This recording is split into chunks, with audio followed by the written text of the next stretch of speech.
नमस्कार, मी रुशाली यादव सारंग। या बुलेटिनमध्ये आपण बातम्या विस्ताराने पाहणार आहोत। बुलेटिनच्या सुरुवातीला महत्त्वाची बातमी।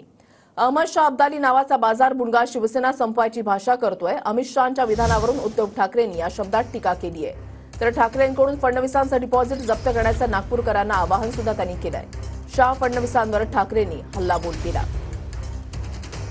4 दिवसापूर्वी नागपुरात येऊन गेले, बंद दाराड।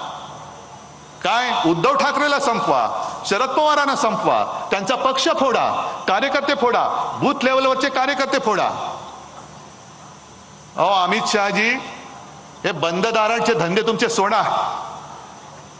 हिम्मत असेल तर इकडे मैदानात या, शिवरायाच्या साक्षीने आम्हाला संपवण्याची भाषा करून दाखवा।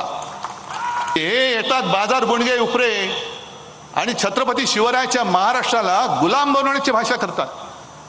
शिवसेना संपवा, अरे संपून दाखवा, हिम्मत असेल तर या। तुमच्या किती पिढ्या उतरतात ते बघतो मी। हा महाराष्ट्र शिवरायाचा महाराष्ट्र आहे, असं तसं नाही जाणार। गिळायचा प्रयत्न केला तर जो प्रकार अफजल खानाच्या बाबतीत महाराजांनी केला होता तो गिळण्याचा प्रकार तुम्ही करून बघा। नाही तुमचा राजकारणातला कोथळ ही वाघ नको माझी बाहेर काढतील तर बघा। तुम्हाला मी सरळ सांगतो, मला संपवायचं असेल तर माझी जनता संपवेल, अमित शहा संपवू शकत नाहीत। पैसे घेऊन इकडे एक तरी माणूस भडकवलाय? कोणतरी नाश्ता पाण्यावरती आलाय? मग तरी सुद्धा ही जनता काय येते उद्धव ठाकरेला संपवणाऱ्याने हा विचार करायचा की उद्धव ठाकरे म्हणजे नुसता माणूस नाही, तर उद्धव ठाकरे म्हणजे शिवसेना प्रमुखांचा पुत्र आहे।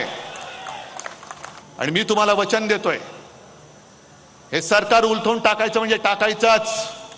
कोणत्याही परिस्थितीमध्ये सरकार उलथून टाकायचं।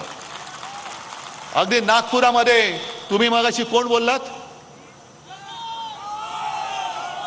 त्याचं डिपॉझिट जप्त झालं पाहिजे। मला विजय हा निसट्ट विजय नकोय, दणदणीत विजय पाहिजे।